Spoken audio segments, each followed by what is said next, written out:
What if a single hotel room could decide the fate of a R360 million police contract, the careers of some of South Africa's most powerful officials, and the integrity of an entire law enforcement system? What if a conversation behind closed doors, fueled by money, accusations, and desperation, was now threatening to blow open a corruption saga that shakes the SAPS from top to bottom? As you listen, ask yourself, if these allegations are true, what does that say about the state of justice in this country? The story begins at the Pearls of Umhlanga, a luxury hotel known for ocean views, celebrity guests, and discretion. According to businessman Cat Matlala, this hotel became the stage for a secretive and explosive encounter on the 15th of April 2025. He claims he was led there by none other than former Police Minister Bheki Cele, who he says arranged a private meeting with KwaZulu-Natal Police Commissioner Lieutenant-General Nhlanhla Mkhwanazi. Before we go further, think about this. Have you ever wondered what powerful people discuss when the doors close and the cameras disappear?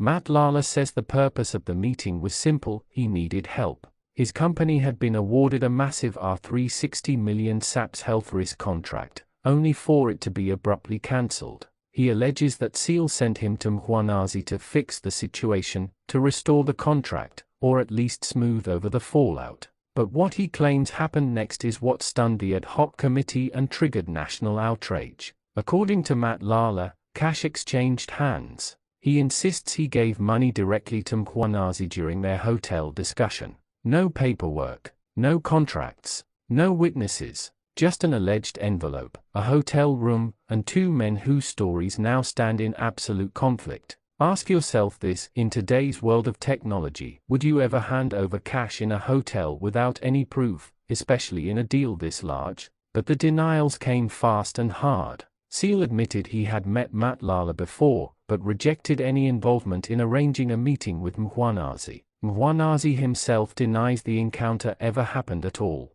And this is where the silence of evidence becomes deafening, because no CCTV footage from the hotel has been presented, no bank transfers, no phone location data, not even a receipt showing either man was at the hotel that day. Do you think a modern luxury hotel would have zero CCTV footage from an alleged meeting involving high-profile individuals? The allegations escalate even further when a co-witness stepped into the spotlight. This witness claimed top SAPS officials demanded massive bribes, R25 million for National Commissioner Fanny Masmola and R10 million for Cele. He portrayed the entire contract as a pay-to-play operation, a corrupt marketplace where tenders are auctioned to the highest briber. If this were true, it would mean the people entrusted with national safety were allegedly more concerned with personal enrichment than public protection. But then everything twisted again. Under cross-examination, this same witness admitted he had fabricated certain communication exchanges with Matlala. He claimed he made them up while acting as a crime intelligence contact agent. This confession shattered the credibility of his entire testimony and cast doubt on Matlala's story as well. It raises a crucial question: how can lawmakers uncover the truth when the people providing information cannot even keep their own stories stable? The committee found itself trapped between two unstable narratives. On one hand, there were explosive allegations pointing to bribery, collusion, and power brokering at the highest ranks of SAPS. On the other hand, there were denials from officials, no corroborating evidence, and a witness whose honesty collapsed under pressure. If you were on this committee, whose version would you be more inclined to believe? At the center of the storm stands Cat Matlala. His claims are bold, dramatic, and deeply incriminating. But without evidence, they float in a fog of suspicion. Did he really meet Mkhwanazi at the Pearls? Did he really hand over cash? Or is this a desperate attempt to pressure the state into reinstating his cancelled contract? Meanwhile, Mkhwanazi continues to insist the alleged meeting never happened: no call, no rendezvous, no cash. His denials are direct and unwavering. But critics argue that powerful people have every reason to distance themselves from scandal. So, whose story is driven by truth, and whose is driven by self-preservation? Cele's role in this saga remains a riddle. He acknowledges knowing Matlala. He acknowledges meeting him. But he completely rejects any involvement in arranging the alleged hotel encounter. If Cele is telling the truth, why would Matlala accuse him? And if Matlala is telling the truth, Why would Cele deny it? Which of the two stands to lose more if the story is proven? The Ad Hoc Committee's challenge grows larger with every conflicting statement. What should have been a straightforward investigation into a cancelled contract has now morphed into a maze of half-truths, denials, manipulated evidence, and political finger-pointing. Imagine being a committee member tasked with guessing who is lying when everyone's story sounds rehearsed, incomplete, or self-serving.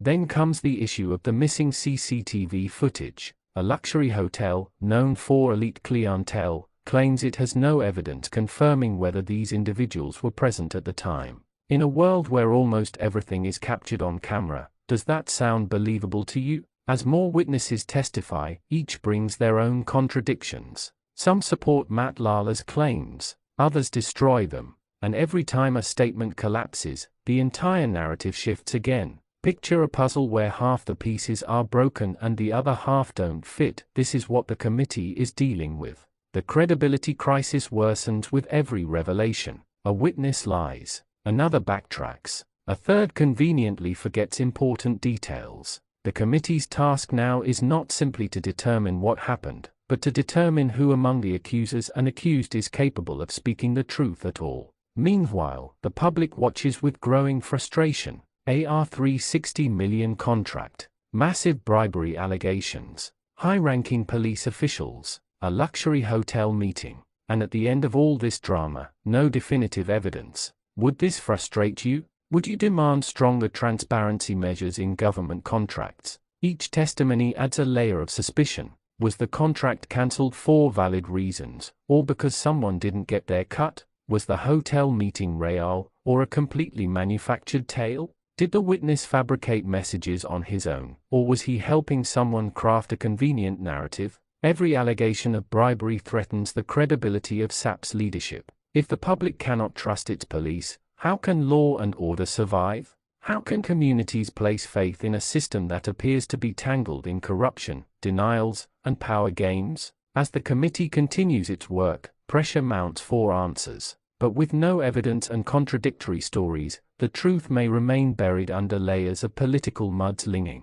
Do you think the committee will ever uncover the real story, or will this become yet another unresolved chapter in South African corruption history? In the end, one thing remains clear: either a massive bribery scheme was attempted, or a massive lie was constructed. Both scenarios are deeply damaging. One reveals corruption, the other reveals manipulation. And either way, the South African public is the one left paying the price. So now, the nation waits to see if someone will finally break and confess, waits to see whether the missing evidence will suddenly surface, waits to see whether justice will triumph over political gamesmanship. If you were investigating this case, what would be the first piece of evidence you demand to verify the truth? This saga is not just about a tender. It's about trust, integrity, and the dangerous intersection of money and power. It's about whether the truth can survive in a battlefield of lies. It's about the future of accountability in South Africa.